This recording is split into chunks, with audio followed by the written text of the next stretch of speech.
ગીર સોમનાથના પ્રભાસ પાટણમાં ડિમોલિશન મુદ્દે વિરોધ યથાવત છે। સોમનાથના ધારાસભ્ય વિમલ ચુડાસમા, ઉનાના પૂર્વ ધારાસભ્ય પૂંજાભાઈ વંશ, માંગરોળના પૂર્વ ધારાસભ્ય બાબુભાઈ વાજા સહિતની હાજરીમાં મીટિંગનું આયોજન કરવામાં આવ્યું। આ મુદ્દે ધારાસભ્ય વિમલ ચુડાસમાએ કહ્યું કે સોમનાથ ટ્રસ્ટ લેખિતમાં જગ્યાની ફાળવણી કરે તેવી અમારી માંગ છે। જો માંગ પૂરી નહીં થાય તો આગામી દિવસોમાં ગુજરાતભરના કોળી સમાજનું સંમેલન યોજાશે।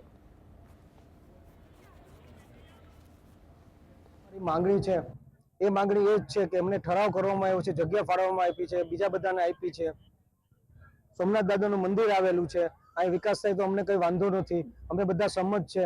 અને આ જગ્યા છે એ જગ્યામાં અમારું વસ્તુ તો એક જ મુદ્દો છે, ટ્રસ્ટ કે તો જે નીતિ નિયમ પ્રમાણે રૂપિયા ભરવાનું થાય તે રૂપિયા ભરવા માટે પણ અમારી તૈયારી છે। એ એમ કે લખીને આપી દે કે હમણાં કોઈ ડેમોલેશન કરવામાં નહીં આવે, જ્યાં સુધી ચર્ચા ન થાય તો અમે ચર્ચા કરવા માટે તૈયાર છે, રાઇટિંગમાં આવી દે। આ સામાન્ય બે મુદ્દા છે, એ મુદ્દામાંથી બે મુદ્દા કે એ મુદ્દા અમે સ્વીકારવા માટે તૈયાર છે। જો નહીં સ્વીકારવામાં આવે તો પૂરા ગુજરાતમાંથી એક મોટું સંમેલન, મહાસંમેલન કોળી સમાજનું બોલાવવામાં આવશે।